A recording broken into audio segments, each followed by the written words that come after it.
નમસ્કાર, હું છું જલ્પા ક્ષત્રિય અને આપ જોઈ રહ્યા છો કે ન્યૂઝ।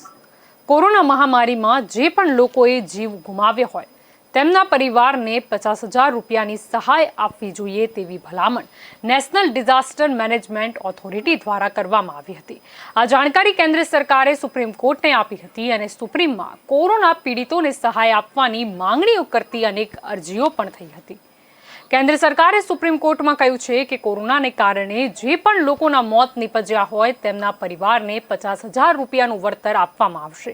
કેન્દ્ર સરકારે આ અંગે એક સોગંદનામું સુપ્રીમ કોર્ટમાં દાખલ કર્યું છે, જેમાં સરકારે કહ્યું છે કે નેશનલ ડિઝાસ્ટર મેનેજમેન્ટ ઓથોરિટી દ્વારા કોરોના પીડિતોને સહાય આપવા માટે ભલામણ કરવામાં આવી હતી। વળતર આપવાની પ્રક્રિયા અંગે પણ કેન્દ્રએ સુપ્રીમ કોર્ટને જાણકારી આપી હતી। જે પણ પરિવારજનોમાંથી કોઈનું કોરોનાને કારણે મોત નિપજ્યું હોય તેવો પરિવાર આ વળતર મેળવવા માટે દાવો કરી શકે છે, જેના માટે એક વિશેષ ફોર્મ આપવામાં આવશે, જેની સાથે જરૂરી પુરાવા જોડવાના રહેશે। પુરાવાઓમાં મૃત્યુ પ્રમાણપત્રનો પણ સમાવેશ કરવામાં આવ્યો છે। આ મૃત્યુ પ્રમાણપત્રમાં કોરોનાને કારણે મૃત્યુ થયું હોવાની સ્પષ્ટતા પણ હોવી જોઈએ। કેન્દ્ર સરકારે સુપ્રીમ કોર્ટને વધુમાં જણાવ્યું હતું કે જે પણ લોકોના કોરોનાને કારણે મોત નિપજ્યા છે તેમના અને જેમના મોત ભવિષ્યમાં કોરોનાથી થશે તેમના પરિવારને પણ આર્થિક સહાય આપવામાં આવશે। આ ઉપરાંત કોવિડ રિલીફ ઓપરેશનમાં સંકળાયેલા અને કોરોના મહામારી સામેની તૈયારીમાં જોડાયેલા મૃતકોના પરિવારને પણ આ વળતર ચૂકવવામાં આવશે। સુપ્રીમ કોર્ટમાં અનેક અરજીઓ થઈ હતી, જેમાં આ વળતરની માંગણી કરવામાં આવી હતી। અગાઉ જો કે કેન્દ્ર સરકારે વળતર આપવાની ના પાડી દીધી હતી। સુપ્રીમ કોર્ટે ત્યારે કહ્યું હતું કે નેશનલ ડિઝાસ્ટર મેનેજમેન્ટ ઓથોરિટીએ આ વળતર અંગે વિચારવું જોઈએ। આ વળતર રાજ્ય સરકારોએ સ્ટેટ ડિઝાસ્ટર રિસ્પોન્સ ફંડમાંથી આપવાનું રહેશે। જે પણ જરૂરી દસ્તાવેજો દાવો કરનારા પરિવાર દ્વારા ઓથોરિટીને આપવામાં આવે તેના 30 દિવસમાં આ વળતર પૂરું પાડવાનું રહેશે। આ વળતર આધાર લિંક દ્વારા જે લાભ સરકાર આપે છે તે જ પદ્ધતિથી આપવામાં આવશે।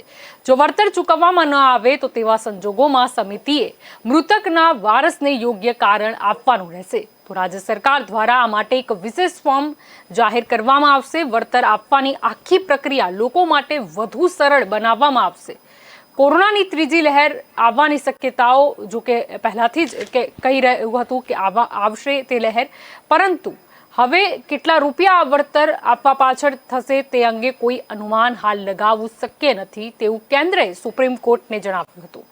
સુપ્રીમ કોર્ટમાં કોરોનાથી મૃત્યુ પામેલાના પરિવારને 4 લાખ રૂપિયાની સહાય આપવાની પહેલા માંગણી થઈ હતી। જો કે બાદમાં સુપ્રીમ કોર્ટે કહ્યું હતું કે આટલું વળતર આપવા આદેશ ન આપી શકાય, પણ શક્ય હોય તેટલું વળતર આપવા ભલામણ કરી શકાય છે।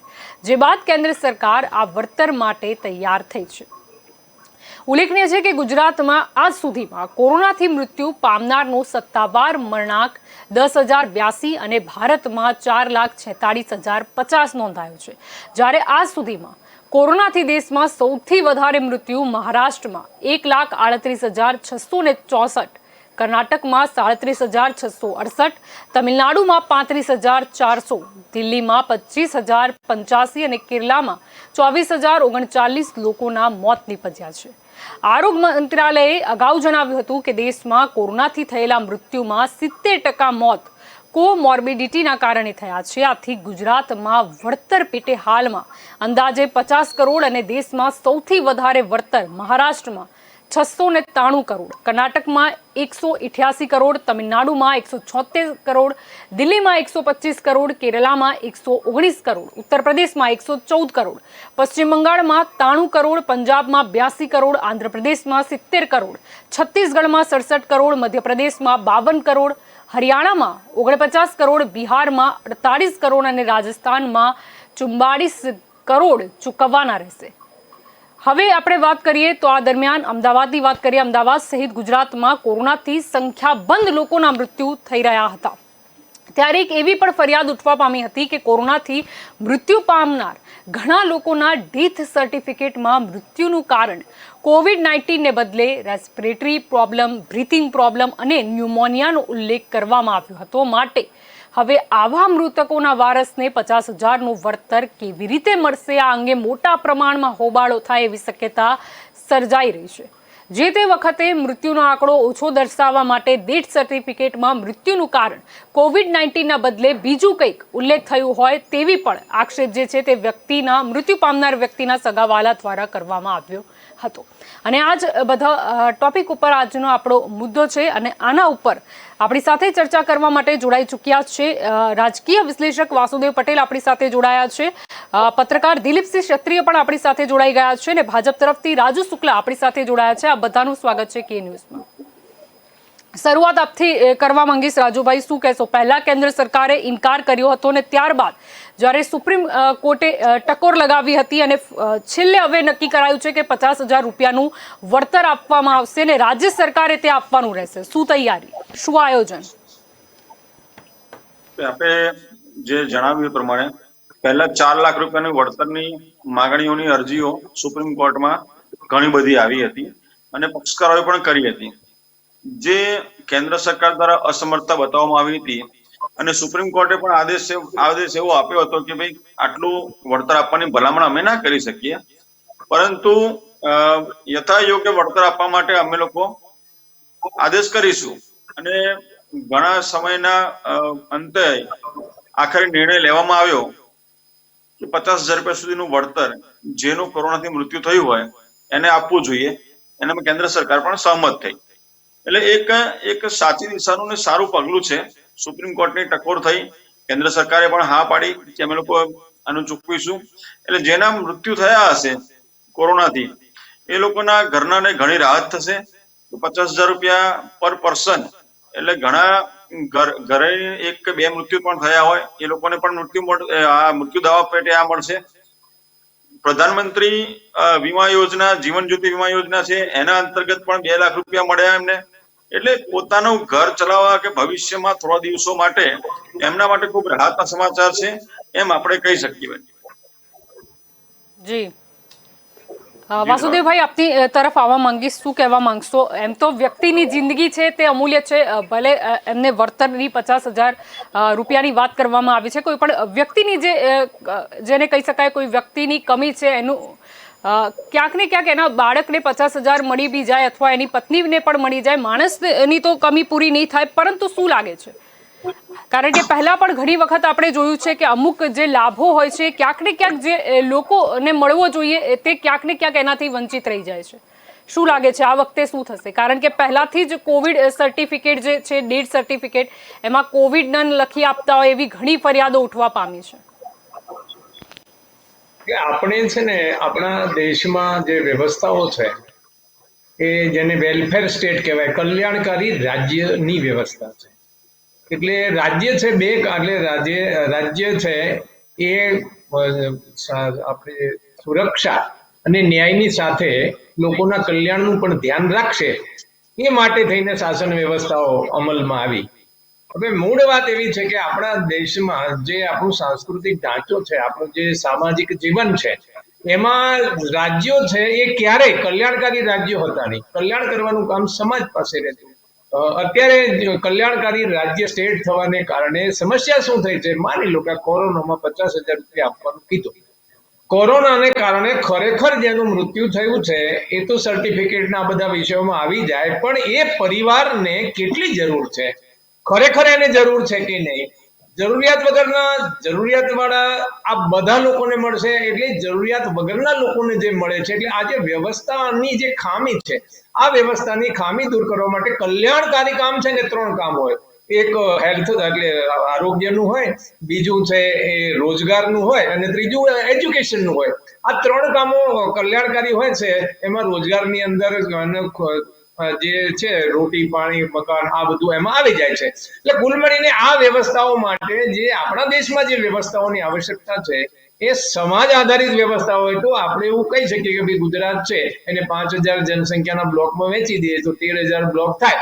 અને કલ્યાણકારી કામ માટે જે ટેક્સ ઉઘરાવાય છે એ ટેક્સનું જે નાણાં છે એ 5,000ના બ્લોકમાં આપી દે અને 5,000ના બ્લોકમાં એવા ચોક્કસ લોકો હોય છે, એવી સમિતિ પણ બની શકે કે ખરેખર જેને જરૂર છે એવા લોકોનું સર્વે કરીને એને સામેથી આપે. આજે આપણી સિસ્ટમમાં મતદાતાઓ છે, નાગરિકો છે, માલિક છે. હવે માલિક અરજી લઈને ફર્યા કરે, એક અરજદાર થઈ જાય, એ સિસ્ટમ પણ બરાબર નથી.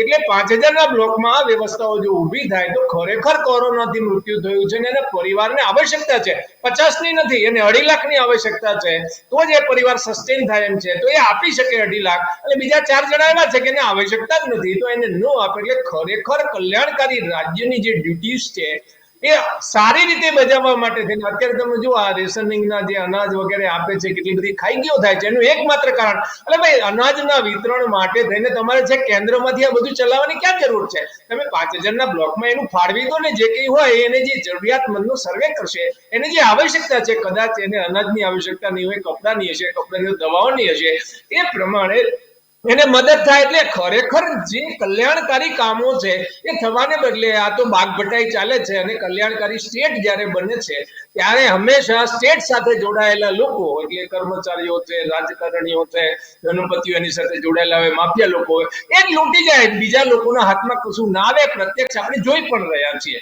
એટલે આ જે કલ્યાણકારીનો મુદ્દો છે આપણા દેશને લાગુ ન પડાય. આપણા દેશમાં ખરેખર સમાજને આ વ્યવસ્થાઓ સોંપવી જોઈએ અને બજેટનો જે ભાગ એમને જે લાગુ પડે, ધારો કે 50% ભાગ છે એ કલ્યાણકારી વાપરવાનો અને 50% પેલામાં વપરાય, એ પ્રમાણે ફાળવણી થાય તો ખરેખર જરૂરિયાતમંદ લોકોને મળે. આમાં જરૂરિયાતમંદ લોકોને મળશે, પણ જેને જરૂર નથી એવા લોકો પણ રેશનિંગના આજે પણ અનાજ લઈ જાય છે. 5 લાખનું મકાન હોય અને તો પણ એ રેશનિંગનું અનાજ લઈ જતો હોય છે, બરાબર. આ બધા જે વિષયો ચાલે છે, એટલે ખરા અર્થમાં જે વ્યવસ્થાઓ હોવી જોઈએ નહીં હોવાને કારણે આજે નિર્ણય લેતા કેટલો બધો સમય લાગ્યો, જેનો પરિવારનો મોભી ગુજરી ગયો હોય, આજે કેટલો બધો સમય થઈ ગયો. આજે 2-3 વર્ષ પછી મદદ મળે તો એનો અર્થ શું ને? ઓલું તો તરત જ એનું આ બાજુ એની સ્મશાનની વિધિ પૂરી થાય અને સામે એને મળતર મળી જાય, એવી વ્યવસ્થાઓ નજીકના લોકો છે અભ્યાસ કરીને ગોઠવી શકે. એટલે મને એવું લાગે છે કે આ દેશમાં આ વ્યવસ્થાઓના પરિવર્તન કરવાની જરૂર છે, તો યોગ્ય વ્યક્તિ પાસે મળતું થાય. બિલકુલ. દિલીપભાઈ, આપની તરફ આવવા માંગીશ. શું કહેવા માંગશો? આ 50,000ની અત્યારે તો જાહેરાત કરવામાં આવી છે, શું લાગે છે સરકારે આયોજન કેટલું વ્યવસ્થિત કરવું પડશે?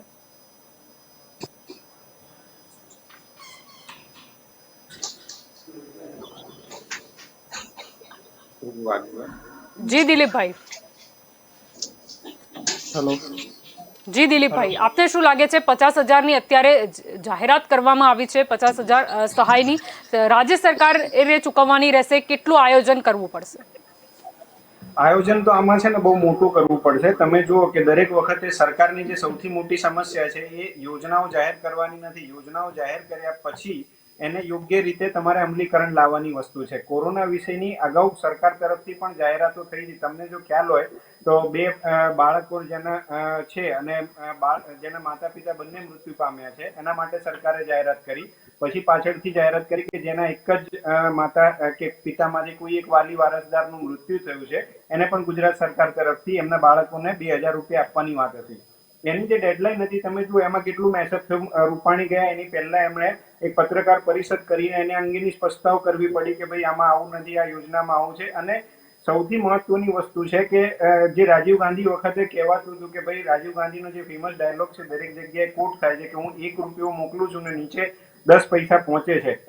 હા, એમાં એવી વસ્તુ છે કે મોદી એવું કહે છે કે ભાઈ હું 1 રૂપિયો મોકલું છું તો નીચે 1 રૂપિયો પહોંચે છે, પણ એ આખી કહેવાની વસ્તુ છે. પ્રેક્ટિકલી સમજવાની વસ્તુઓ ઘણી બધી જુદી છે. એટલે હું એમાં એવું કહીશ કે અત્યારે આ યોજનાનું ઇમ્પ્લિમેન્ટેશન છે એ કઈ રીતે થશે, શું થશે, હજી એનું બધું જ હજી તો સુપ્રીમે આદેશ કર્યો છે. કારણ કે પહેલા તો સરકારે સ્પષ્ટપણે ના પાડી દીધી હતી કે અમે આ વળતર આપવા માટે સમર્થિત કે સંપૂર્ણ રીતે તૈયાર નથી. અને એનાથી પણ બહુ મહત્વની વસ્તુ એવી હતી કે જ્યારે સુપ્રીમે વલણ કડક દાખ્યું પછી સરકારે સ્વીકાર્યું કે ભાઈ અમે 50,000 આપવા તૈયાર છે. એમાં પણ તમે જુઓ કે આ 50,000 ક્યાંથી ડિઝાસ્ટર મેનેજમેન્ટના ફંડમાંથી પૈસા આપવાના. હવે ડિઝાસ્ટર મેનેજમેન્ટ પાસે કેટલું ફંડ છે, એ કયા ક્રાઇટેરિયામાં બાંધે છે, સરકાર એના માટેની ગાઈડલાઈન કઈ રીતે આપે છે, અને એ પછી લોકો કઈ રીતે એમાં એપ્લાય કરે છે, એ પછીના કેટલા ધરમ ધક્કા એમને મળે છે, એટલે આ કહેવા માટે તો અત્યારે આપણે લાગે છે, કારણ કે 22માં ચૂંટણીમાં જવાનું છે અને ચૂંટણીમાં જઈને મત લેવાના છે, એટલે ઘણી બધી વસ્તુઓ અત્યારે ક્લિયર કરવી પડશે. અને એમાં 22માં ચૂંટણી બહુ મહત્વની છે, કારણ કે યુપી એ ભારતનું સૌથી મોટું રાજ્ય છે, ત્યાં સરકાર સ્વીકારતી નથી, પણ કોરોનાના કારણે ત્યાં બહુ મોટી તકલીફો થઈ છે. એ પછી તમે જુઓ કે ગુજરાતમાં પણ 22માં ચૂંટણી છે, ટોટલ ગણીએ તો 5 રાજ્યોમાં ચૂંટણી છે. એટલે હું માનું છું કે ક્યાંક આ લોકો બહુ મોટા પાયે લોકોને એવું કન્વિન્સ કરવાનો પ્રયત્ન કરશે કે સરકારે 50,000 રૂપિયાનું વળતર આપ્યું, પણ એ ચૂંટણી પહેલા કઈ રીતે ઇમ્પ્લિમેન્ટ થશે, કઈ રીતે લોકો સુધી પહોંચશે, એની સામેના જલ્પા ઘણા બધા પ્રશ્નો છે. અને આપણે બધાએ જોયું છે કે સરકારી યોજનાઓ કઈ રીતે કેવી રીતે લોકોને મળે છે, એ હજી સુધી આપણને સમજાયું નથી. જી જી બિલકુલ. રાજુભાઈ, આપની તરફ આવવા માંગીશ. આપણે જોઈએ છે કે સરકારી યોજનાઓમાં જે વળતરની રકમ હોય છે એ મેળવવા માટે લોકોના નાકે દમ આવી જાય છે. આ વખતે તો એવું કંઈ નહીં થાય ને?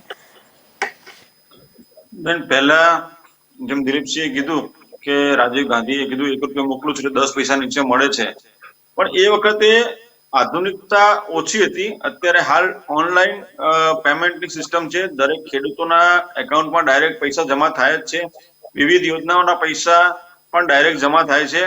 એ રીતે દરેક જે લાભાર્થી હશે અથવા જેને સહાય વળતર મેળવવાનું હશે એના ખાતામાં આધાર કાર્ડ લિંક કરેલું જ હોય છે, અને લિંક દ્વારા સરકાર દ્વારા ડાયરેક્ટ એના ખાતામાં પૈસા જમા કરવામાં આવવાના છે. એટલે આની અંદર ક્યારે મળશે, શું મળશે, એની બહુ પરિસ્થિતિ બહુ મોટી સર્જાવાની નથી. ફક્ત ને ફક્ત જ્યારે તમે એ ફોર્મ ફિલઅપ કરો છો અને એની સાથે જે સર્ટિફિકેટો માંગ્યા છે એ સર્ટિફિકેટો તમે યોગ્ય સર્ટિફિકેટો પુરાવા તરીકે રજૂ કરશો એટલે એની સિસ્ટમમાં એ લોકો મૂકી અને તરત જ તમારા ખાતામાં 30 દિવસની અંદર પણ ક્રાઇટેરિયા પણ ફિક્સ જ છે કે 30 દિવસમાં સહાયતા આપવી. એટલે તાત્કાલિક વેરિફિકેશન થશે અને વેરિફિકેશન થયા પછી જે તે લાભાર્થી હશે કે જેને સહાય મેળવવાની હશે એને તાત્કાલિક એના ખાતામાં એના બેંક એકાઉન્ટમાં સીધા પૈસા જમા થશે. માટે ગેરરીતિ થવાનો કે મોડા મળવાનો અવકાશ ખૂબ ઓછો છે, કારણ કે આની અંદર 2 ક્રાઇટેરિયા લિમિટ આપી દીધેલી છે કે 30 દિવસની અંદર આપી દેવા, અને બીજું કે ડાયરેક્ટ એના ખાતામાં જમા થવાના છે. સર્ટિફિકેટ પર જ વાત પૂરી થઈ જાય છે ને, કારણ કે આપણે ઘણા કિસ્સા સાંભળ્યા હતા કે પીપીઈ કિટમાં જે છે લાશ આવે છે, કોવિડ પ્રોટોકોલમાં જે છે એની અંતિમ વિધિ થાય છે, એના અંતિમ સંસ્કાર થાય છે, પરંતુ ડેથ સર્ટિફિકેટમાં કોરોના લખવામાં આવતું નથી. એટલે હવે કોરોનાની એક ઇફેક્ટ એ બી હતી કે લોકોને શ્વાસ લેવામાં તકલીફ પડતી હતી, પરંતુ કોરોના નથી લગતા કે ના બ્રીથિંગ પ્રોબ્લેમ હતી કે XYZ આ પ્રોબ્લેમના લીધે મૃત્યુ. એટલે એ લોકોને તો મળવા પાત્ર જ ના બન્યા આ રકમ. સમાચાર માધ્યમના દ્વારા એવું ઘણી વખત જાણવા મળ્યું છે કે સર્ટિફિકેટની અંદર એનું ઘણી મૃત્યુનું કારણ જુદું બતાવવામાં આવ્યું છે. તેવા કેસમાં સરકાર જરૂર વિચારણા કરશે અને એના માટે યોગ્ય નિર્ણય લઈ અને સહાયતા પૂરી પડે એવો પ્રયત્ન સરકાર દ્વારા કરવામાં આવશે. જી બિલકુલ. વાસુદેવભાઈ, આપની તરફ આવવા માંગીશ. શું કહેવા માંગશો? પ્રશ્ન મારો એ જ રહેશે કે જે લોકોની ફરિયાદ ઉઠવા પામી હતી, અથવા તો જે લોકો એ પુરાવા પણ રજૂ કરે છે, ફોટો પણ રજૂ કરશે કે ભાઈ પીપીઈ કિટમાં જે એમનું સગાવાલું જેમનું મૃત્યુ થયું હતું એને કોવિડ પ્રોટોકોલમાં જ આવી રીતના અંતિમ સંસ્કાર કરવામાં આવે છે, પરંતુ સર્ટિફિકેટમાં ક્યાંક ને ક્યાંક લખ્યું નથી. શું લાગે છે, સરકારે એવી કોઈ કમિટી કે એવી કંઈક વ્યવસ્થા કરવી પડશે કે જે આ સુધારા કરી આપે? ના, એટલે આમાં શું છે કે સરકારની જવાબદારીઓ જે કલ્યાણકારી સ્ટેટમાં બને છે એ જવાબદારીમાં આ ચોક્કસ વાત હતી કે જે કોઈ હશે જેની કઈ તકલીફ થશે એને સરકારે કોઈને કોઈ મદદ તો કરવી જ પડશે, કારણ કે એને ડ્યુટીમાં આવે છે.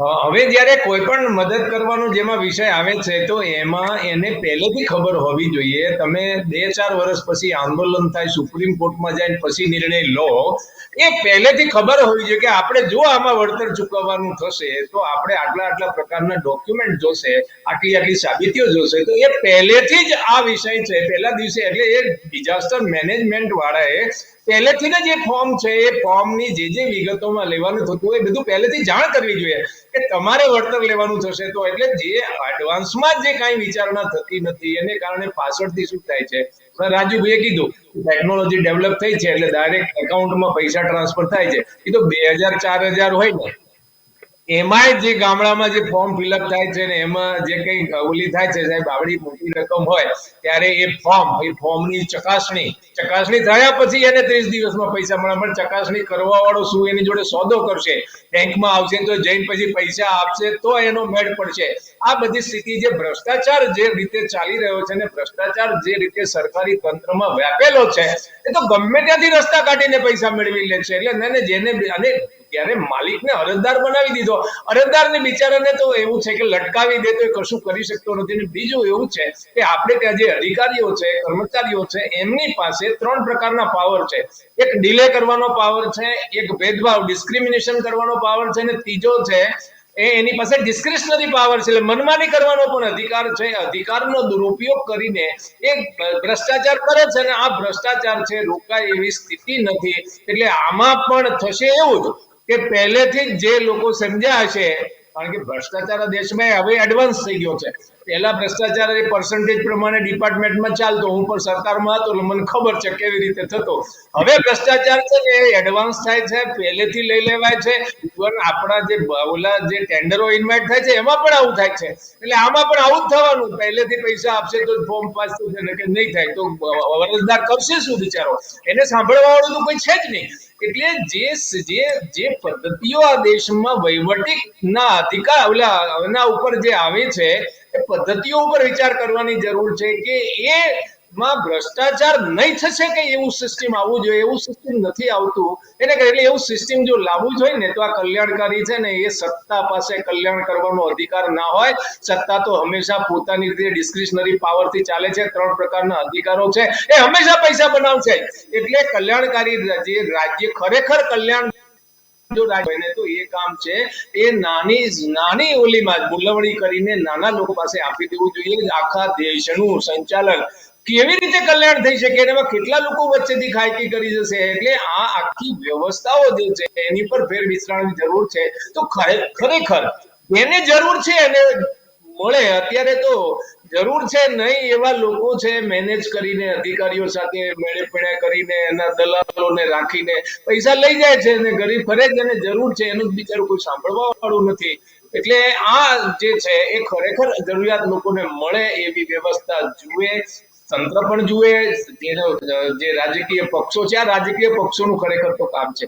રાજકીય પક્ષોનું કામ શું હતું બંધારણમાં? તો રાજકીય પક્ષોનું એવું હતું કે જનતાની સરકાર બનાવે, એટલે મતદાતાઓ સરકાર બનાવે, અને સરકાર ઠીક ના ચાલે તો રાજકીય પક્ષો એને ઠપકારે કે તમે આ ખોટું કરો છો, તમે આ ખોટું કરો છો. એને બદલે રાજકીય પક્ષોએ પોતે સરકારો બનાવી ઉમેદવાર મૂકીને. હવે એને કોણ કે એને સુધારે કોણ? હવે સ્થિતિ એવી થઈ ગઈ છે કે દેશમાં રાજકીય પક્ષ ઉપર કોઈ પણ વિષય જયારે આવે છે ત્યારે બીજા કોઈનો અધિકાર જ નથી. કારણ કે જે લોકો સમાજનું કામ કરે છે સામાજિક ગણાય છે, સંપ્રદાયનું કામ કરે છે સાંપ્રદાયિક ગણાય છે. તો શાસન ઉપર કોઈ કમાન્ડ, કોઈ કંટ્રોલ, કોઈ સિસ્ટમ જ નથી.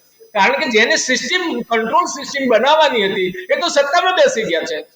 એટલા માટે થઈને આ દેશમાં સુધારા થતા નથી. હું ને તમે ઘણી બધી લોકોને વચ્ચે જઈએ છીએ, લોકોને સમજાવીએ છીએ આ તે, પણ જ્યાં સુધી તંત્ર જે છે જેને સાચી દિશામાં દેશને દોરવાનો હતો એ પોતે તંત્રમાં બેસી ગયા છે. ને ભ્રષ્ટાચાર તો કેટલા મોટા ભ્રષ્ટાચાર થાય છે, આંકડા આપણે વાંચીએ તો આપણને પણ એમ થાય છે. એટલે હવે જે સ્થિતિ છે એમાંથી રાજકીય પક્ષોએ જ કોઈ માર્ગ કાઢવો પડશે. જે કઈ માર્ગ કાઢે કે ભાઈ આ દેશમાં ખરેખર સારી સુવ્યવસ્થાઓ થાય. કહેવાથી વાતો કરવાથી નથી થતી. બધાને ખબર છે કે પૈસા આપ્યા વગર કોઈનું કામ થતું નથી. આખું મંત્રીમંડળ ગુજરાતમાં શું કામ બદલવું પડ્યું? એટલા માટે કે એન્ટી ઇન્કમ્બન્સી લાગશે તો તકલીફ થશે. અને આજે સંસદ સભ્યો પણ ફરિયાદો કરી રહ્યા છે કે કેવી રીતે રાજ્ય સરકારનો વહીવટ તો જવા દો પણ એનો વ્યવહાર પણ એવો નહોતો. એટલે એની ઉપર ખરેખર એ વ્યવસ્થાઓની આવશ્યકતા છે આ દેશમાં કે સરકારી તંત્ર અને ચૂંટાયેલી સરકાર છે એની ઉપર કોઈ કંટ્રોલ સિસ્ટમ આવવું જોઈએ. આ કંટ્રોલ વગરનું સિસ્ટમ છે. એમની પાસે ડિસ્ક્રિશનરી પાવર છે ને ઉપર કોઈ સિસ્ટમ નથી. સુપ્રીમ કોર્ટ જે રીતે ચાલે છે એ રીતે પણ સુપ્રીમ કોર્ટ પાસે પણ ન્યાય આપવાના જે અધિકાર, એટલે ખરેખર સત્ય શોધીને પછી સજા કરવાના અધિકાર જ નથી. એ તો બંને પાર્ટીને સમજે છે, સાંભળે છે અને એના આધારે વર્ડિક આપે છે. એટલે ખરેખર જે સત્ય બહાર આવવું જોઈએ એ 70 વર્ષથી બહાર જ આવતું નથી. એને બહાર લાવવાના જે પ્રયત્નો થાય છે, શું ક્યાંક કોઈ પીઆઈએલ કરે છે, પણ જ્યાં સુધી સુપ્રીમ કોર્ટ પોતે સુઓ મોટો નહીં કરે એ શાસન વ્યવસ્થાઓમાં ખરેખર આજે દૂષણો આવી ગયા છે, એને કેવી રીતે કાઢવા, એના માટે એને સુઓ મોટો કરવાની જરૂર છે. તો જ આ જશે. બાકી 50,000 જેટલા લોકોને મળી રહે એના માટે સરકાર પ્રયત્ન કરે એવું આપણે ઈચ્છીએ પણ ખરા, ને થાય તો આપણે એમને અભિનંદન પણ આપીએ. જી બિલકુલ. આપની તરફ આવવા માંગીશ. દિલીપભાઈ, શું કહેવા માંગશો? ચલો, 50,000 ની વળતર ચૂકવવાની વાત થઈ છે. સૌથી પહેલા તો પ્રમાણપત્ર જે છે એના ઉપર વાત આવી જાય છે. કદાચ સરકારે એવું પણ આયોજન કરવું પડશે ક્યાંક ને ક્યાંક ત્યાં જે કદાચ લાલિયાવાડી થઈ છે એ દૂર થવી જોઈએ. જેમ કે કોઈની જોડે અગર એટલા સર્ટિફિકેટ તો હશે કે હોસ્પિટલાઇઝ થયા, કોરોનાની ટ્રીટમેન્ટ લીધી છે, કોરોનાની રિપોર્ટ્સ પણ હશે જૂની, એ બેઝ ઉપર પણ એમને આપવું જોઈએ સુધારો કરી. શું લાગે છે?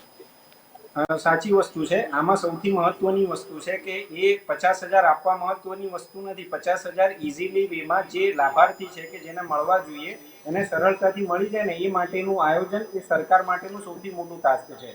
કોરોનામાં જેમ તમે કીધું એમ કોમોર્બિડ વાળી એક આખી પ્રથા હતી ને મારી ઓળખાણમાં અને મારી જાણમાં મેં આખા ગુજરાતમાં હું કહું એવા ઘણા બધા લોકો સાથે વાત કરી કે જેમના પરિવારમાં લોકો કોરોનાથી મૃત્યુ પામ્યા અને એમને એવું કહી દેવામાં આવ્યું કે ભાઈ પહેલાથી હાઈ બ્લડ પ્રેશર હતું, કદાચ એના કારણે મૃત્યુ થયું હોય, એટલે ડેથ સર્ટિફિકેટમાં એમનું કોરોના લખાયું જ નથી. કોકને હાર્ટ એટેક કહેવામાં આવ્યું, કોકને બીજા કોઈ કારણો, કોઈને હાઈ ડાયાબિટીસ આવ્યું. એટલે આ બધી જ વસ્તુઓ જે છે એવો તો પ્રમાણ બહુ મોટો છે. આ તો હું માત્ર ગુજરાતની વાત કરું છું. આ તો તમારે વળતર આખા દેશમાં આપવાનું છે. હવે આખા દેશમાં તમે જુઓ કે એ સંખ્યા કેટલી મોટી થઈ જશે અને એ સંખ્યા મોટી થયા પછી સૌથી મોટી વસ્તુ છે મારે તો આપવું છે એનું ફંડિંગની વ્યવસ્થા શું અને કઈ રીતે આવશે. કારણ કે પૈસા અને એમાઉન્ટનો આંકડો જે છે એ બહુ મોટો થવાનો છે. આ કોઈ એક રાજ્ય પૂરતું સીમિત નથી, આખા દેશમાં તમારે આપવાનું છે. એટલે સૌથી પહેલી જે વસ્તુ સરકાર માટે કરવાનો ટાસ્ક છે એ સ્ટ્રીમલાઇન કરવાનું જે છે એ છે એની ગાઈડલાઈન. તમે કઈ રીતે સ્વીકારશો, લોકો કઈ રીતે જશે. હવે તમે બે પ્રશ્નો બીજા છે કે જે લોકો ભણેલા નથી એવા લોકો પણ આમાં મૃત્યુ પામ્યા છે. જે લોકો નેટ થી કનેક્ટેડ નથી કે નેટ સુધી નથી પહોંચતા એવા લોકોના પરિવાર લોકો પણ મૃત્યુ પામ્યા છે. એ લોકો માટેની તમારી આ ગાઈડલાઈન કઈ રીતે અસરકારક કરશે? કારણ કે તમે જુઓ કે આપણે હજી સુધી જોઈએ છે કોર્ટની બહાર કે આરટીઓમાં કે બધી જગ્યાએ એવા એજન્ટ બેસે છે કે જે તમારું ફોર્મ ચોક્કસ પૈસા લઈને ભરી આપે છે. તો આ તો 50,000 રૂપિયા લેવાની વસ્તુ છે. હવે આ 50,000 રૂપિયા લેવાની વસ્તુ આવે તો હું અહીંયા તમને સાઉથ ગુજરાતની વાત કરું તો ડાંગ જેવી એક જગ્યા છે કે જ્યાં આજે પણ લાઇટ અને નેટ સરખા પ્રમાણમાં નથી. ત્યાં સાક્ષરતાનું પ્રમાણ સૌથી નીચું છે. હવે ત્યાં પણ કોરોનાના ડેથ થયા છે. એ લોકોને તમે કઈ રીતે આ વાત સમજાવો? હું તો માનું છું હજી સુધી એ લોકોને એ પણ નહીં ખબર હોય કે કોરોનાથી ડેથમાં અને આ સરકારે આવું 50,000 કંઈક આપવાનું સ્વીકાર્યું છે.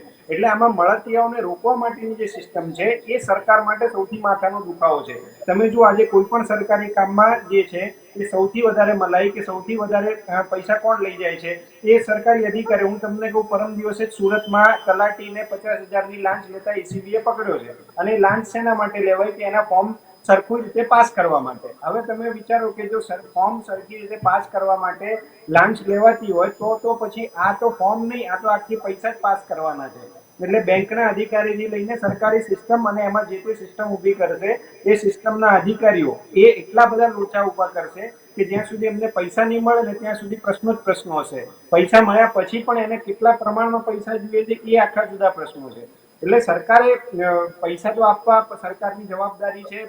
પૈસા કોઈ દિવસ કોઈની મૃત્યુની સરખામણીએ ન થાય, પણ આ તો એક વસ્તુ છે કે જે ગરીબ લોકો છે કે જે લોકો માટે આ પૈસા કદાચ એમના જીવનદાયીની સ્વરૂપ બની શકે, સંજીવની સ્વરૂપ બની શકે, એ લોકોને પૂરતા પ્રમાણમાં યોગ્ય રીતે ને સરખા સમયને યોગ્ય સમય મળી રહ્યો. હજી તો સરકારે સ્વીકાર્યું છે. એટલે હું માનું છું હજી તો આખી પ્રક્રિયા કોવિડ ગાઈડલાઈન, ફોર્મ સ્વીકારવાની ગાઈડલાઈન, ફોર્મ સ્વીકારવાના મર્યાદા કે પછી એમાં કઈ રીતે તમારે ક્યાં ફોર્મ ભરવાનું એ બધું જ હજી તો સરકારે કોર્ટમાં મૂકવાનું છે. એટલે પ્રાથમિક તબક્કે હજી સરકારે માત્ર સ્વીકાર્યું છે કે ભાઈ હું તમને કે આ વસ્તુ આપવાનો છું. એટલે મહત્વનો પ્રશ્ન સરકાર માટે કે આને આપવા માટે જે ડિઝાસ્ટર ઉપર જવાબદારી સોંપી છે એ ડિઝાસ્ટર પાસે તમે જો કેટલું બધું કામ છે. એ લોકો હવે આ પૈસા આપવાનું કામ કરશે કે પછી ડિઝાસ્ટર માટેના બીજા બધા કામો કરશે? એટલે ડિઝાસ્ટર સિવાય પણ પેરેલલ સંસ્થાઓ આના માટે ઊભી કરવી પડશે. એવા ઘણા બધા જેલમાં પ્રશ્નો થાય છે કે 50,000 માત્ર જાહેરાત કરી દેવાથી કે 50,000 સ્વીકારી લેવાથી એવું નથી થતું કે લોકોને મળી જવાનું છે કે લોકોના હાથમાં પૈસા આવી જવાના છે. સૌથી મહત્વની વસ્તુ છે કે જે રૂટ બનવાનો છે, કે જે લાઈન તમારે નક્કી કરવાની છે કે કઈ રીતે આપવાના એ છે. અને હું માનું છું કે સરકાર હજી એમાં મૂંઝવણમાં જ છે અને સરકાર આવનારા દિવસોમાં, એટલે કે હું માનું છું કે મહિનાઓ સુધી એ નક્કી નહીં કરી શકે. બિલકુલ. આપની તરફ આવવા માંગીશ રાજુભાઈ. જો અત્યારે આપણે કોરોનાના કારણે મૃત્યુ પામ્યા હોય એનો ખાલી આપણે સત્તાવાર આંકડો વેબસાઇટ પર જોઈએ તો એ 4,46,050 છે. આખા દેશની વાત કરું છું. આવી રીતે જો વાત કરીએ ગુજરાતની, જો વાત કરીએ તો ગુજરાતમાં પણ એનો આંકડો આપણને મળી આવે છે. એવી રીતે દરેક સ્ટેટના આંકડા મળી આવે છે. પરંતુ પ્રશ્ન થાય છે કે જ્યારે 50,000 રૂપિયા લેખે વળતર આપવાનું છે તો આટલા કરોડ રૂપિયાની વ્યવસ્થા કઈ રીતે થશે? કારણ કે પહેલા સરકાર દ્વારા એવું સ્ટેટમેન્ટ આપવામાં આવ્યું હતું કે આવકમાં ઘટાડો છે અને આરોગ્ય ખર્ચમાં કરવો પડ્યો અમને આ કોરોનાને કારણે. એટલે કેન્દ્ર સરકાર અને રાજ્ય સરકાર છે એ પહેલાથી જ આર્થિક દબાણ હેઠળ છે. પરંતુ હવે ફાઇનલી ડિસાઇડ થયું છે કે આપવાનું છે તો કઈ રીતે આપશે? બેન, એક તો પહેલા હું મારું વ્યક્તિગત એવું માનવું છે કે જે પ્રમાણપત્રની વાત થઈ તો એની અંદર જે આરટીપીસીઆર રિપોર્ટ હોય, એ કોરોના પોઝિટિવ આવ્યો હોય ત્યારે એને એડમિટ કરવામાં આવ્યા હોય અને પછી એના અન્ય રિપોર્ટ પણ થયા હોય ને એના આધારે નક્કી થઈ ગયું છે કે આ કોરોના થયેલો છે આને, અને જો વ્યક્તિ બહાર આવ્યા સિવાય હોસ્પિટલની અંદર મૃત્યુ પામ્યા હોય તો એવા કેસમાં સરકાર સંવેદન છે, ખૂબ વિચારશીલ છે, એ વિચારશે અને પોઝિટિવ આપણે વિચારીએ કે સરકારને પણ ખબર છે કે આરટીપીસીઆર રિપોર્ટ એ કોરોના હતો તો પછી એના માટે કંઈક માર્ગ નીકળશે એવી આપણે સરકાર પાસે અપેક્ષા રાખીએ અને અમે લોકો પણ રજૂઆત કરીશું. બરાબર. હવે બીજી વસ્તુ, ક્યાંથી વ્યવસ્થા કરશે? તો સરકાર પાસે એવું રિઝર્વ ફંડ હોય છે કે જે આપત્તિ કાળની અંદર એ લોકો આ રીતે પ્રજાકીય કામો કરવા માટે આપતા હોય છે. તો એ પ્રશ્ન આખો અસ્થાને છે અત્યારે, કારણ કે એ આપણે ખાલી વાત જ કરવાની છે કે ભાઈ ક્યાંથી લાવશે, પણ એ સરકારનું આયોજન કરવું પડશે સરકારે, અને કેટલાક વહીવટીય માળખામાંથી એ ફંડ એકત્રિત કરી અને જે સ્પેશિયલ આના માટે એક ફંડ ફાળવવામાં આવશે અને ફાળવ્યા પછી એનું વિતરણ યોગ્ય રીતે થાય એ પણ વ્યવસ્થા કરવામાં આવશે અને સરકારે સુપેરિત કરશે. સરકારનું વ્યવસ્થા તંત્ર ખૂબ સરસ રીતે ગોઠવાયેલું છે અને એના માટે આપણે અપેક્ષા રાખીએ કે જેમ બને એમ ઝડપી અને યોગ્ય રીતે યોગ્ય વ્યક્તિને સહાય પહોંચે. ભાઈ, આપની તરફ આવવા માંગીશ. અહીંયા પ્રશ્ન એ પણ છે કારણ કે હવે સ્ટેટની વાત કરીએ, રાજ્ય સરકારે આપવાનું છે. હવે દરેક રાજ્યમાં જોઈએ ત્યારે અલગ અલગ પાર્ટીની ત્યાં સરકાર હોય છે. એટલે બીજી વસ્તુ એ આવે છે કે ક્યાંક ને ક્યાંક ખતરો છે કે રાજકારણનો શિકાર આ 50,000 રૂપિયાના થઈ જાય. કારણ કે બિહારની વાત કરીએ તો એ પહેલા જ બિહાર સ્ટેટે એવી જાહેરાત કરી દીધી હતી કે 4 લાખ રૂપિયા વળતર અમે આપીશું. જો મધ્યપ્રદેશની વાત કરીએ તો 1 લાખ રૂપિયા વળતર આપવાની વાત કરી હતી. શું લાગે છે કેટલું રાજકારણ થશે, મતલબ સ્ટેટ વાઇઝ? એટલે સ્ટેટ ડિઝાસ્ટર ઉપર વિષય ગયો છે એટલે દરેક સ્ટેટ છે એક વખત કેન્દ્રએ જે પોતાનું જે કઈ મંતવ્ય સુપ્રીમ કોર્ટમાં રજૂ કર્યું છે એટલે હવે કદાચ એમાઉન્ટની બાબતમાં તો લગભગ બધા સરખા રહેશે, કારણ કે સ્ટેટને પણ એટલું બજેટ તો ફાળવું પડે, સ્ટેટ ડિઝાસ્ટરમાંથી જવાનું છે. બીજી વાત આમાં એક પણ ઊભી છે કે જ્યારે કોરોના ચાલતો હતો ને જે મૃત્યુઓ થતા હતા એ વખતે એવી ખૂબ ફરિયાદો ઉઠતી હતી કે કોરોનાના આંકડા છુપાવવામાં આવે છે, મૃત્યુના જે આંક છે એ છુપાવવામાં આવે છે. ખરેખર આટલા મૃત્યુ છે, ખરેખર આટલા મૃત્યુ છે. કોંગ્રેસે કઈ ગુજરાતમાં સર્વે પણ કર્યો છે ઘરે ઘરે જઈને.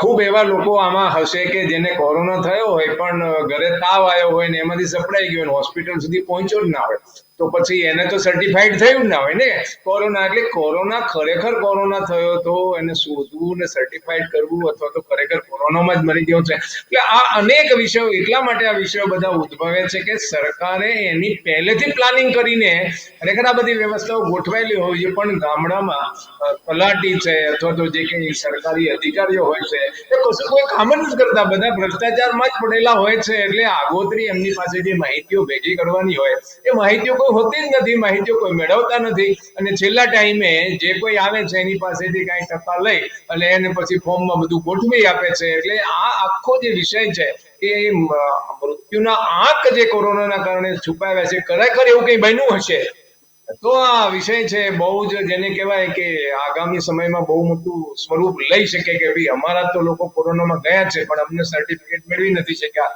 આવા ઘણા બધા વિષયો આગામી સમયમાં આવશે એવું મને લાગે છે. જી બિલકુલ.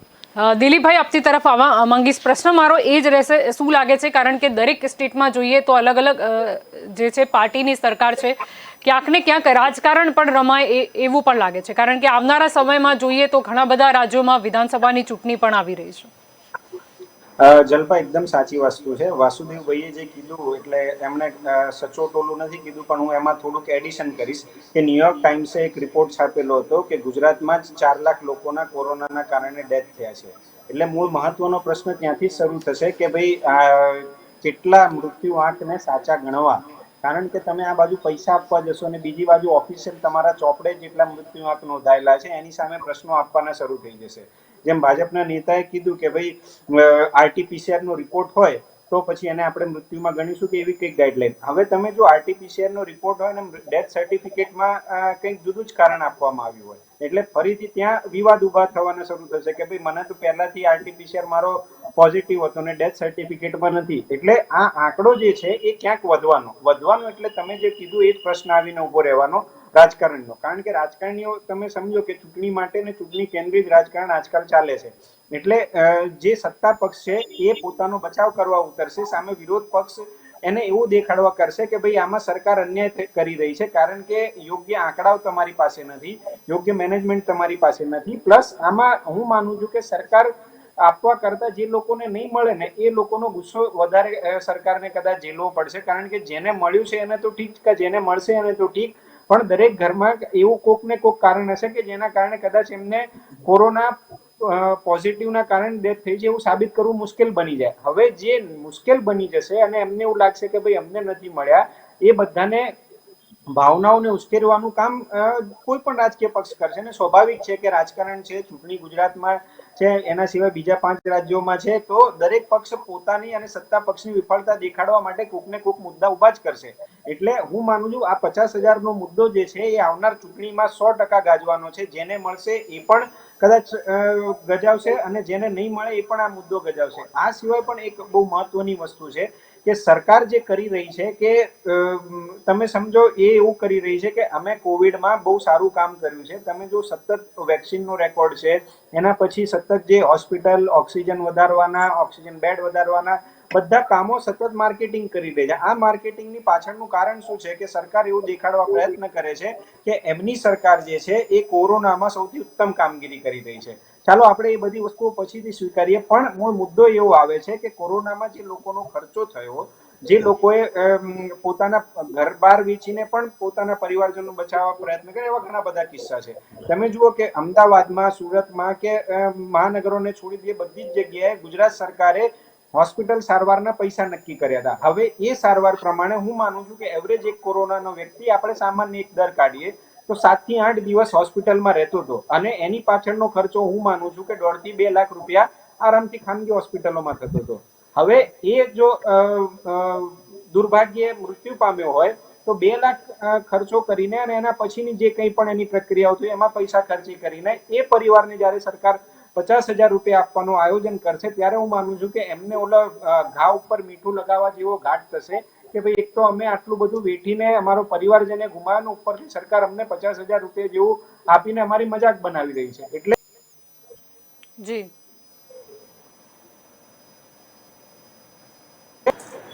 પ્રશ્નો છે ને આની સામે ઘણા બધા ઉભા થવાના છે. એટલે હું માનું છું કે રાજકારણ જે તમે કીધું એ 100% આ મુદ્દામાં રમાવાનું, અને હું જોઈ રહ્યો છું ત્યાંથી એ સત્તા પક્ષને 100% આ મુદ્દે મુશ્કેલીમાં મૂકશે. જી બિલકુલ. રાજુભાઈ આપની તરફ આવવા માંગીશ. આપણે એ પણ જોયું છે કે ઘણા જે બાળકો છે તેમણે પોતાના માતા પિતા બંને ગુમાવ્યા છે. એટલે પ્રશ્ન એ પણ થાય છે, 18 વર્ષથી નીચેના વ્યક્તિની વાત કરીએ આપણે, જનરલી જેને બાળકો કહેતા હોઈએ, એ બી જોવું જરૂરી છે કે સહાય જે છે તે કયા વ્યક્તિને મળે છે એ પણ સ્પેસિફાઈ કરવું પડશે કે કોઈ મૃત્યુ પામ્યું છે એની પત્નીને જ મળે છે અથવા તો અનમેરિડ કોઈ છે એ જો મૃત્યુ પામ્યો છે કોરોનાના હિસાબે એના માતા પિતાને મળે છે, અથવા તો બાળકો છે તો એ કેટલી ઉંમરના થશે ત્યાં સુધી એમના નામે કોઈ બેંક એકાઉન્ટમાં રહેશે. એટલે એ બધું આયોજન પણ કરવું પડશે. બેન, આમાં આપણો કાયદો એવું કહે છે કે પતિ પત્ની હોય તો એનું પહેલું વારસદાર કોણ, તો એના પત્ની આવે છે. ધારો કે પત્ની ના હોય તો એમના પરિવારમાં કોણ કોણ છે, એમનો દીકરો છે, દીકરી છે, તો એનો સરખા ભાગે એ લોકો બંને સરખા ભાગે વહેંચવામાં આવે છે જે વળતર આવતું હોય. અને જો પૂરો પરિવાર જ ના હોય અને કોઈ અનમેરિડ વ્યક્તિ હોય તો પછી એનું પેઢીનામું હોય, એ પેઢીનામા ઉપરથી માતા અથવા પિતા જે સંમતિ આપે એના ખાતામાં એ વળતર જમા થાય. આવી એક વ્યવસ્થા પહેલેથી છે જ આપણા ત્યાં, એટલે એને કોઈ ચિંતાનું કારણ નથી. એટલે એ વળતર તો યોગ્ય જગ્યાએ યોગ્ય રીતે જે તે વારસદાર હશે એને મળવાનું જ છે. એટલે એ વસ્તુમાં આપણે નિશ્ચિંત થઈ જઈએ કે પણ એક વસ્તુમાં આપણે સચેત રહેવું પડશે કે જે વ્યક્તિઓ ખરેખર કોરોનાથી મૃત્યુ થયું હોય અને એ મૃત્યુના કારણે એમના ઘર પરિવારમાં જે કોઈ તકલીફો આવી હોય એ તકલીફોને પૂરતું વળતર મળે છે. આ 50,000 રૂપિયામાં એનું વળતર મળ્યું છે કે નહીં મળી છે, સુપ્રીમ કોર્ટનો આદેશ છે એટલે સરકારે એ પ્રમાણે આપવાનું જ રહેશે. પણ હું એની ઉપર જઈને એક વિનંતી કરું કે ખરેખર જો એની ઇન્કમના પ્રમાણમાં, એના પરિવારના પ્રમાણમાં જો આ વળતર ઓછું પડતું હોય તો એવા લોકોને સરકારે વધારે વળતર આપવા માટે ફરીવાર ક્યાંય અપીલ કરવી પડે તો કરવી પડે. બીજું કે જે લોકો સુખી સંપન્ન પરિવારો છે જેને 50,000 રૂપિયાનું કઈ છે જ નહીં, 50,000 આવે તો પણ શું, ના આવે તો પણ શું, એવા લોકોએ સ્વૈચ્છિક રીતે પોતે આ અસ્વીકાર કરીને સરકારને એવું માર્ગદર્શન આપવું જોઈએ કે ભાઈ અમારે આની જરૂર નથી, તો સરકાર એનો સદુપયોગ બીજા કોઈ કાર્યમાં પણ કરી શકે. તો આવી મારી એક વ્યક્તિગત લાગણી છે, આ કોઈ પાર્ટીના એમાંથી હું નથી કહેતો, મારી વ્યક્તિગત એવું છે કે સ્વૈચ્છિક જતું કરવું જોઈએ તો વધારેમાં વધારે લોકો સુધી વળતર પહોંચી શકે અને વધારે વળતર આપી શકે સરકાર. વાસુદેવભાઈ, આપની તરફ આવવા માંગીશ. એક મુદ્દો એ પણ છે કે અહીંયા આપણે ચલો કોરોનાના કારણે મૃત્યુ થયું હોય અને કોરોના ડેથ સર્ટિફિકેટમાં ના લખ્યું હોય એ સમજી શકાય છે, પરંતુ ઘણીવાર આપણે જોતા હોય છે કે કોઈ બી યોજના હોય ત્યારે ક્યાંક ને ક્યાંક જે વચેટિયા છે ક્યાંક ને ક્યાંક ડુપ્લિકેટ સર્ટિફિકેટ પણ લઈ આવતા હોય.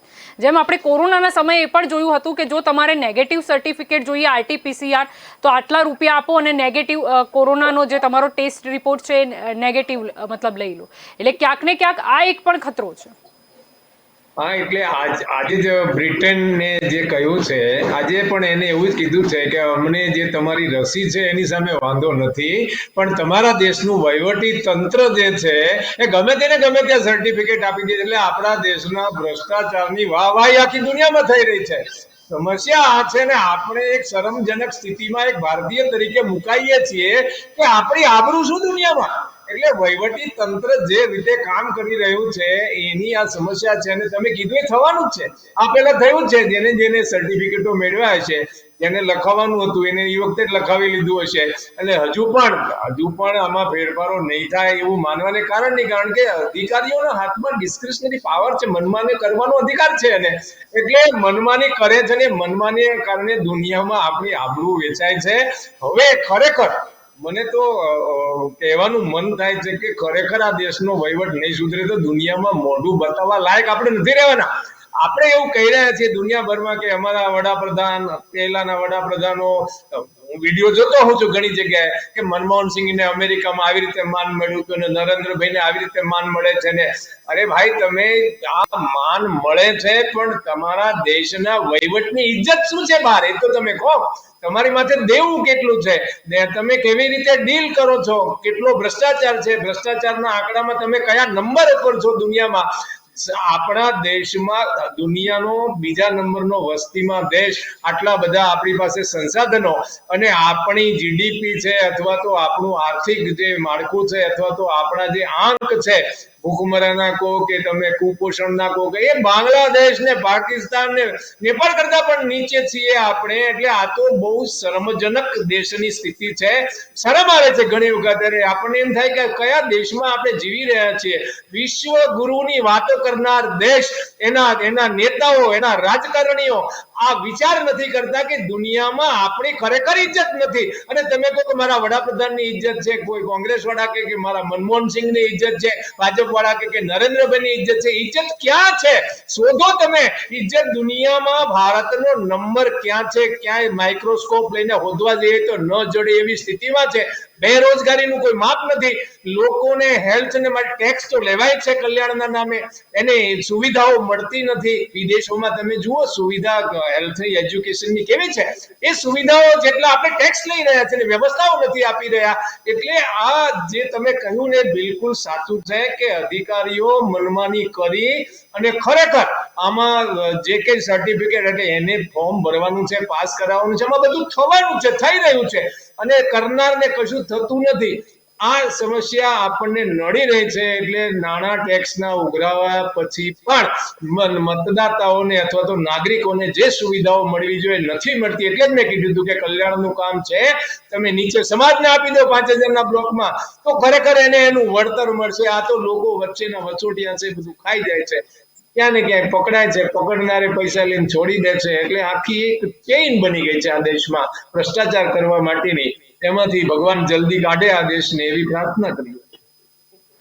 દિલીપભાઈ, આપની તરફ આવવા માંગીશ. પ્રશ્ન એ પણ થાય છે કે જ્યારે પણ સરકારી તિજોરી ઉપર ભાર આવે છે પછી આપણે જોઈએ છે કે ક્યાંક ને ક્યાંક ટેક્સમાં વધારો થાય છે અથવા એમ કેમ પ્રકારે જનતા ઉપર, જેમ વાસુદેવભાઈ બી બોલતા હતા, જનતા ઉપર છેલ્લે ભાર જાય છે. શું લાગે છે અત્યારે આ જો દરેક રાજ્યની વાત કરીએ તો એ સંખ્યા કરોડો રૂપિયામાં જ જવાની છે, પછી શું લાગે છે કેટલા? મૂળ પ્રશ્ન જલ્પા જે તમે કર્યો એ જ છે કે આમાં આજે પૈસા તમને મળવાના નહીં, મારા તમારા ખિસ્સાના જ પૈસા મળવાના છે. તમે જુઓ કે છેલ્લા ઘણા સમયથી પેટ્રોલ ડીઝલના ભાવો, જ્યારે ક્રૂડના ભાવો છે ને એકદમ નીચલા સ્તરે હતા ત્યારે પણ આપણે એકદમ ટોપના સ્તરે પૈસા આપ્યા. હવે તમે જુઓ કે ધીરે ધીરે લોકોએ એને સ્વીકારી લીધું છે આ સરકારમાં કે આવી સરકારમાં હવે પેટ્રોલ ડીઝલના ભાવ સમાચાર પણ નથી બનતા. પણ મૂળ મુદ્દો જે તમે કીધો ને કે ટેક્સ સ્વરૂપે, એટલે તમે પેટ્રોલ ડીઝલની જે ગણતરી ઉપર એની ઉપર જે ટેક્સ આપણે ચૂકવીએ છીએ ને એ ઓલરેડી જેટલામાં સરકારને પડે છે એના કરતા બમણા સ્તરે આપણે એનું ટેક્સ ચૂકવીએ છીએ. એ પૈસા જાય છે ક્યાં? કોની પાસે જાય છે? સરકાર પાસે.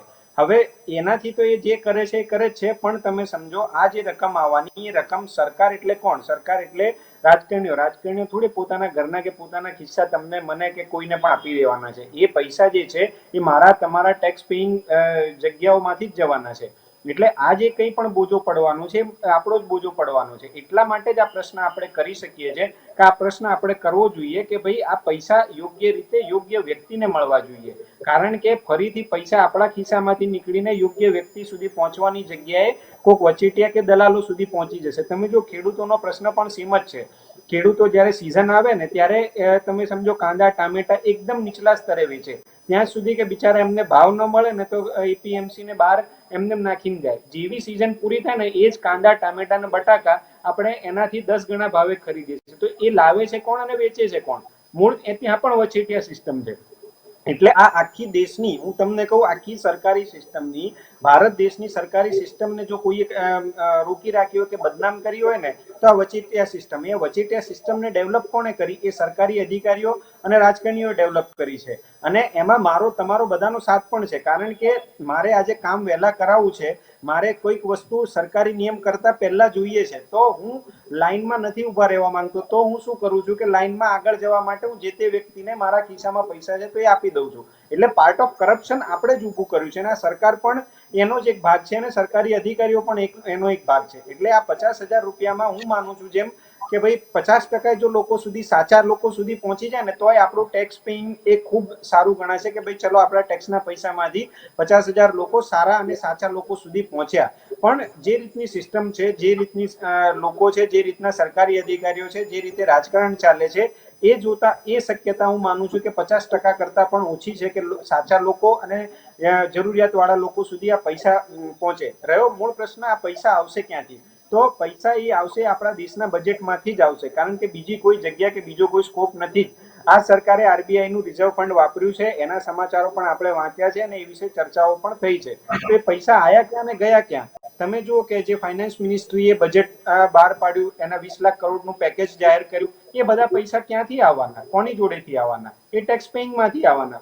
એમાં હવે ઇન એડિશન આ વધારો થયો કે ભાઈ તમારે લોકોને પૈસા આપવાના, તો એ પૈસા ક્યાં આવવાના? એ ટેક્સ પેઇંગ. એટલે ઇનડાયરેક્ટ આપણી ઉપર આપણે જો આ 50,000 ચૂકવીશું ને તો અત્યારે નહીં તો 2 મહિને, 2 મહિને નહીં તો 4 મહિને ઇનડાયરેક્ટ ટેક્સીસ માટે આપણે તૈયાર રહેવું જોઈએ. કારણ કે સરકાર આફ્ટર ઓલ વસૂલ છે પણ આપણી પાસેથી. જી બિલકુલ. રાજુભાઈ, આપની તરફ આવવા શું કહેવા માંગશો? પ્રશ્ન મુદ્દે એ જ આવે છે કે કંઈ એવું ના થાય, ચલો સહાય તો આપવામાં આવશે પણ પછી ક્યાંક ને ક્યાંક રાજ્યમાં મોંઘવારી વધી જાય અથવા તો બીજા કોઈ રીતે જનતા હેરાન થાય. દિલીપસિંહ જે વાત કરી એ સાચી જ છે કે સરકાર જોડે પૈસા આવવાના ક્યાંથી?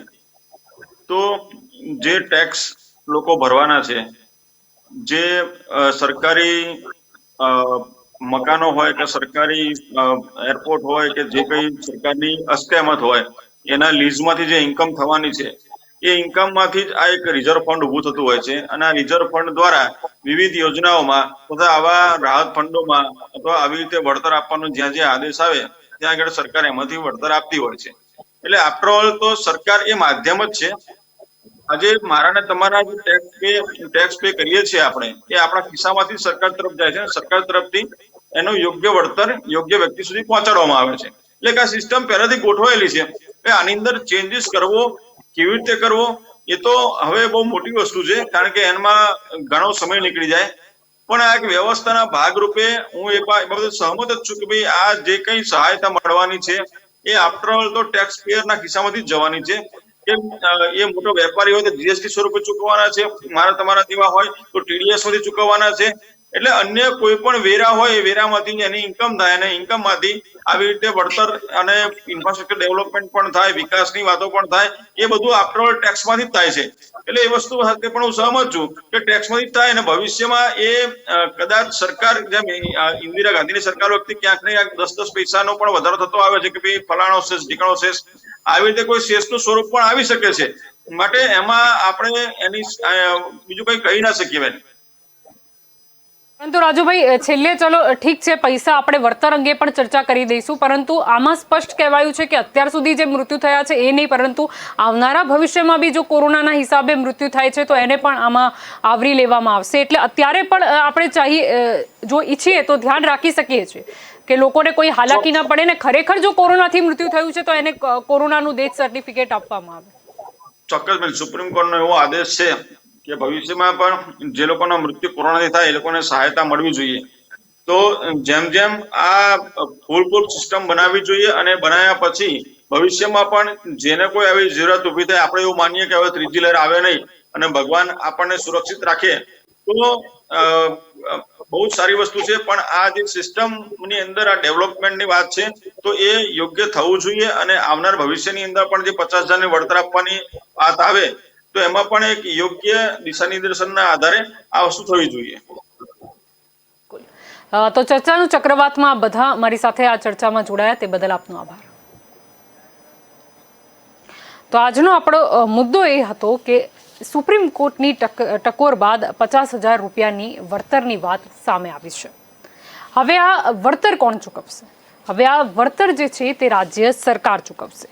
હવે રાજ્ય સરકાર જોડે ઇન્કમ ક્યાંથી થાય છે આપણે સૌ કોઈ જાણીએ છીએ કે જનતા જે ટેક્સ ચૂકવતી હોય છે અને ક્યાંક ને ક્યાંક એ નાણાં જે હોય છે એ અલગ અલગ એમાં ફંડમાં જતા હોય છે, ડિવાઈડ થતા હોય છે અને જ્યારે પણ આવી કોઈ સમસ્યા હોય અને ત્યારે એ જ ફંડનો ઉપયોગ પણ થતો હોય છે. હવે જાહેરાત તો કરી દેવામાં આવી, સ્ટેટ ડિઝાસ્ટર રિલીફ ફંડ છે, SDRF જેને કહીએ છીએ, એમાંથી ચૂકવવામાં આવશે. પરંતુ પ્રશ્ન એ થાય છે કે આમાં જે રીતે કીધું છે કે કોરોનાનું પ્રમાણ મતલબ ડેથ સર્ટિફિકેટ છે એ હોવું જરૂરી છે, પ્રમાણપત્રમાં લખેલું હોવું જોઈએ કે આ વ્યક્તિનું જે મૃત્યુ છે તે કોરોનાના હિસાબે જ થયું છે. હવે ઘણા બધા એવા લોકો છે, આપણે ફરિયાદો પણ ઉઠી હતી ને આપણે સૌ કોઈ જાણીએ છીએ, આપણે અમુક વિડીયોઝ પણ એવા જોયા હતા કે જ્યાં કહેવામાં આવે છે કે કોવિડની જો પ્રોટોકોલ છે, PPE કિટમાં જે છે એ મૃતકની જે છે આવી છે લાશ, કોવિડ પ્રોટોકોલના હિસાબે જ એના અંતિમ સંસ્કાર કરવામાં આવ્યા છે. પરંતુ ક્યાંક ને ક્યાંક કહી દેવામાં આવે છે કે ના, ઉપરથી ના કહેવામાં આવી છે કોવિડ લખવાનું નથી. તો શું કંઈક ને ક્યાંક સરકારને પહેલાથી જ અંદાજો હતો કે આવી રીતના જો કોઈ વળતર ચૂકવવામાં આવ્યું તો સરકારી તિજોરીને જ જે છે ફટકો ના લાગે એટલા માટે અત્યારથી જ આપણે સાવચેત રહી જઈએ. આપણે જોયું હતું કે કોવિડના આંક છુપાવવામાં આવી રહ્યા છે એવું સતત કહેવામાં આવતું હતું, કારણ કે હોસ્પિટલમાં અથવા શમશાનના દ્રશ્યો જોઈએ અને પછી જે સત્તાવાર આંકડા આવે એમાં જે મૃત્યુના આંક જોઈએ એમાં ઘણો જે છે એ આપણને અંતર જોવા મળતું હતું. એટલે ઘણી જે વિખવાદ છે એની શરૂઆત તો હવે અત્યારથી થઈ ગઈ છે. જાહેર તો કરી દીધું છે, પરંતુ સંખ્યા કેટલી, કોના જોડે પ્રમાણપત્ર છે નથી, અથવા તો કોઈ સાબિત પણ કરી બતાવે કે ના આ હોસ્પિટલની રિસિપ્ટ છે, આ અમે પૈસા ભર્યા છે, આ જે પણ સારવાર ચાલી રહી હતી એ દવાઓના બિલ, આ મૃત્યુ થયું છે આ તારીખ જોઈ લો, આમનું ટેસ્ટ જોઈ લો, પછી શું એને સુધારા વધારા કરવામાં આવશે? અથવા પ્રમાણપત્રમાં કોવિડ નથી લખ્યું પરંતુ ખરેખર કોવિડના હિસાબે એનું મૃત્યુ થયું છે, તો શું સરકાર સુધારા કરી આપશે, શું વળતર આપશે? એ પણ જોવાનું રહ્યું. ઘણીવાર આપણે જોઈએ છીએ કે ક્યાંક ને ક્યાંક આ કાગળ ઉપર દેખાય છે કે ના વળતર આની આટલી રકમ હતી, આ લોકોને ચૂકવી દેવામાં આવી છે, પરંતુ એમાં સત્ય કેટલું? કંઈ એવું તો નહીં થાય કે જેને મળવાની છે રકમ એને ન મળે અને બીજા કોઈ વ્યક્તિનું નામ ચડાવી દેવામાં આવે અને ક્યાંક ને ક્યાંક સાઠગાંઠમાં એ બધા રૂપિયા બીજું કોઈ લઈ જાય? પ્રશ્નો ઘણા છે. આયોજન એ ખૂબ જ જરૂરી છે અને સાથે મુદ્દો એ પણ છે. હવે આપણે વાત કરી બિહારની, તો જ્યાં પહેલાથી જ કહી દેવામાં આવ્યું હતું કે 4 લાખ રૂપિયા વળતર આપીશું. મધ્યપ્રદેશની વાત કરીએ તો એમાં કહેવામાં આવ્યું હતું કે 1 લાખ રૂપિયા જે છે તે વળતર ચૂકવવામાં આવીશું. એટલે હવે ક્યાંક ને ક્યાંક સ્ટેટમાં આપણે જોઈએ છે દરેક રાજ્યમાં અલગ અલગ પાર્ટીઓની સરકાર છે, એટલે ત્યાં પણ વિખવાદ જોવા મળશે. અને ખાસ કરીને ગુજરાતની વાત કરીએ, ઉત્તર પ્રદેશની વાત કરીએ, આપણે ગોવાની વાત કરીએ, પંજાબની વાત કરીએ કે જ્યાં આવનારા સમયમાં વિધાનસભાની ચૂંટણી છે, ત્યાં બની શકે કે આ વળતર જે ખરેખર મળવાને પાત્ર છે કોઈ એહસાન નથી કરતું, પરંતુ ક્યાંક ને ક્યાંક એવું પણ જોવા મળે કે ના અમારી સરકાર આવશે અથવા આ વોટ આવશે તો આ તમારી જે પણ સમસ્યા છે એને દૂર કરી દઈશું, આ 50,000નું વળતર મળી જશે, અથવા તો 50,000નું વળતર અમે આપ્યું છે એટલે અમને મત આપો. પ્રશ્નો ઘણા છે. જોઈએ હવે સરકાર કઈ રીતે આયોજન કરે છે, ખાસ કરીને દરેક રાજ્ય સરકાર અને દરેક પાર્ટી કઈ રીતે પોતાની જ્યાં સરકાર છે ત્યાં કેવું આયોજન કરે છે. કારણ કે આપણે ઘણી વખત જોતા હોઈએ છીએ કે કોઈ પાર્ટી એવી છે જે આ રાજ્યમાં જો વિપક્ષમાં છે તો બૂમ બરાડા પાડે છે, સર્વે કરવા પણ નીકળી પડશે, પરંતુ જે રાજ્યમાં પોતાની સત્તા છે ત્યાંનું શું એ પણ જોવાનું રહે. તો અત્યારે ચર્ચાનું ચક્રવાતમાં બસ આટલું જ. વધુ સમાચાર માટે આપ જોડાયેલા રહેજો કે ન્યૂઝ સાથે. નમસ્કાર.